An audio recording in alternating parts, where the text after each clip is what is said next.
Shalom, shalom, shalom. First and foremost, I want to give all praise, glory, and honor to Yahawashi for giving us this truth.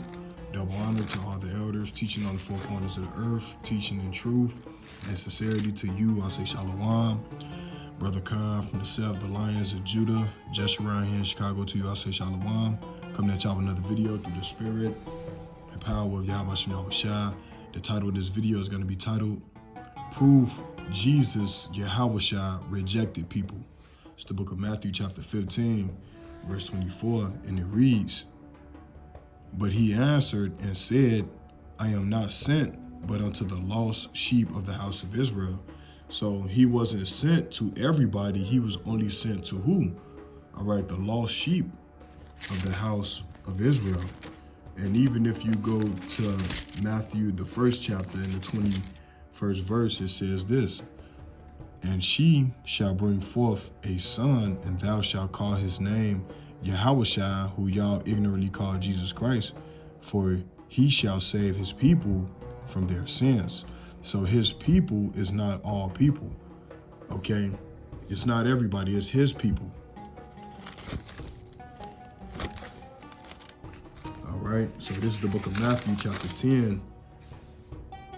All right, the classic 10 verse 5, and it reads, These 12 Yahawashi sent forth and commanded them, saying, Go not into the way of the Gentiles, and into any city of the Samaritans enter ye not, but go rather to the lost sheep of the house of Israel. Verse 7, And as ye go, preach, saying, The kingdom of heaven is at hand. All right, so why didn't he tell them to go to everybody?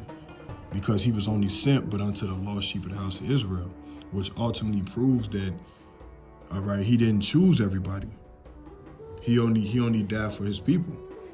Okay, so these things have to be brought up. You know what I'm saying? Most of these scriptures are classics, but to people that's just now coming into the truth that don't know anything, the Bible said, when the time you ought to be teachers, you need that one teacher again. All right, so we're moving on, going to the book of John, chapter 4, verse 22, and it reads, Ye worship ye know not what. We know what we worship, for salvation is of the Jews. And this is, I'm gonna show you an illustration picture of a so-called Negro, which is a Jew holding the Torah. Okay, so it says, ye worship ye know not what. We know what we worship, for salvation is of who? The Jews. Now this is a so-called, all right, black man looking like Kareem Abdul-Jabbar, all right, and holding the Torah scrolls. Okay, and this is from the book Jewish Life in the Middle Ages. So let's read that again. John chapter 4, verse 22, and it reads, Ye worship ye know not what. We know what we worship, for salvation is of the Jews. Okay, so salvation is of who? It's not of the Gentiles. It's of the Jews, man, the Israelites, the Hebrews. Okay, now these are harsh words out of the mouth of the Son of Man. Okay, these are harsh words out of his own mouth. But the truth, and ye shall know the truth, and the truth must set you free. It's the book of Matthew, chapter 25, verse 31. And you could take these scriptures and bring them to your local pastor and see if he could answer these questions, man, with scripture, not with his vain opinion. And it reads, Matthew chapter 25, verse 31. When the Son of Man shall come in his glory, and all the holy angels with him, then shall he sit upon the throne of his glory. All right, so when Yahweh shall come back, verse 32, and before him shall be gathered all nations, and he shall separate them one from another, as a shepherd divideth his sheep from the goats. And he shall set the sheep on his right hand, but the goats on his left. Then shall the king say unto them on his right hand, Come, ye blessed of my Father, inherit the kingdom prepared for you from the foundation of the world. Now, who is the sheep? Let's go back. Who is the sheep? It's the book of Matthew chapter 24, Matthew chapter 15, verse 24, Salakia, and it reads, "But he answered and said, I am not sent, but unto the lost sheep of the house of Israel." So the Israelites are the sheep. And remember, sheep have what type of hair? Woolly hair. Okay, so you Negroes, Latinos, and Native American Indians, this is for you. Okay? So he said he is only sent but unto the lost sheep of the house of Israel. And the lost sheep is going to be on the right-hand side of Yahawashi, and they are going to inherit the kingdom of heaven. So that right there shows you that he's not sent to everybody. So it's a lot of false doctrine and false teaching going on among the Israelites. And we just believe in anything we hear without really reading these scriptures, man. All right? So we must not be fooled. And I'm gonna get the goat in a minute. All right, we're gonna deal with the goat. Because a lot of our people like to use the word goat and don't even know what's the breakdown of that. All right, so this is the book of Daniel chapter 7, or Daniel chapter 8, Salakia, verse 21, and it reads, "And the rough goat is the king of Grecia." All right, so the Greeks, the so-called Edomites, and the other nations are considered the goat, okay? And it says, "And the great horn that is between his eyes is the first king." All right, so it say, "And the rough goat is the king of Grecia." When you look up Grecia, that's another word for Greek or Idumean or Edomites. All right. So now the world is in trouble. Okay, the whole world is in trouble. And we are living in the days of the end. This is the book of Psalms, chapter 110, verse 6, and it reads, "He shall judge among the heathen.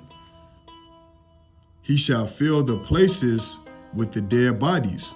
He shall wound their heads over many countries." So that's your world leaders. That's your kings of the earth. That's your presidents. All right, that's your governors, man. So Yahawashi, the Most High and His Son, He shall judge among the heathen. So they coming back to judge the heathen. "He shall fill the places with the dead bodies. He shall wound their heads over many countries." All right, so yeah, man, the Lord is coming back to bring judgment. See, this is the other side of the gospel that you don't hear about. They think that they're going to keep killing the so-called Negroes and Latinos and keep getting away with that. No, the Most High got something waiting for you. So at the end of this movie, all right, you're going to see what's going to happen. The Most High not going to just acquit the wicked.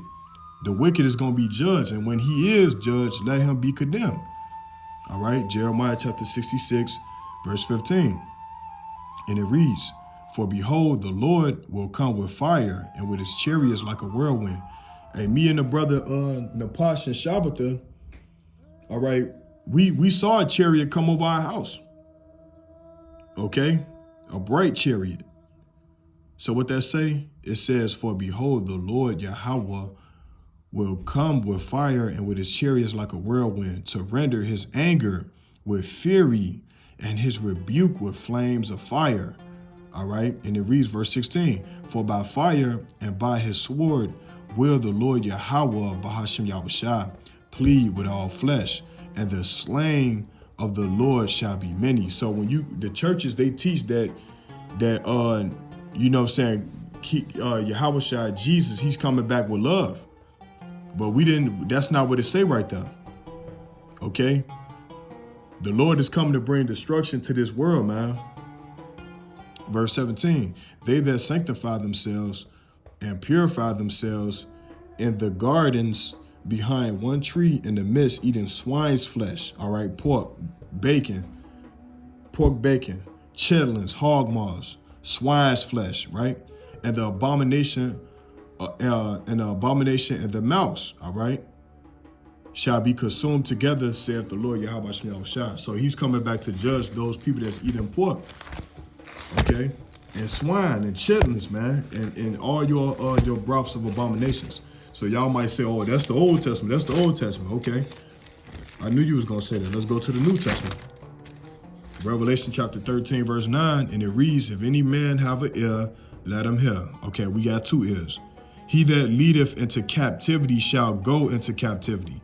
He that killeth with the sword must be killed with the sword. So it say, he that lead into captivity shall go into captivity. So who put our ancestors in captivity, slavery? The other nations. So it's only right that they got to go into captivity. So how can you get salvation if you have to pay for your punishment? All right. And it says, he that killeth with the sword must be killed with the sword. Here's the patience and the faith of the saints. Then you go down to 16, because Esau is going to implement his mark of the beast, which is the chip. And it reads, and he causeth all both small and great, rich and poor, free and bond to receive a mark in their right hand or in their foreheads, and that no man might buy or sell save he that had the mark or the name of the beast or the number of his name. All right. So that's going to be the new Salaki. That's going to be that's the MOB. All right. That's going to be the new currency. And this is dead smack in the last days, the book of Revelation. All right. So we are living in the end. This is the end of Esau's rulership. And Yahawashi, he's going to reject people when he make his second return. So you Israelites, you so-called Negroes, Latinos, and Native American Indians, man, if you don't come back to your commandments, your law, statutes, commandments, you're going to be destroyed. And one last scripture, man, show you what's going to happen if you keep the commandments. This is the last chapter of the Bible, Revelation 22 and 14. And it reads, it says, blessed are they that do his commandments, that they may have right to the tree of life. So guess what? If you don't want to die, when Christ make his second return, you got to keep these commandments. Because you ain't going to be in the tree of life. All right? You're going to be chopped down out of the land of the living.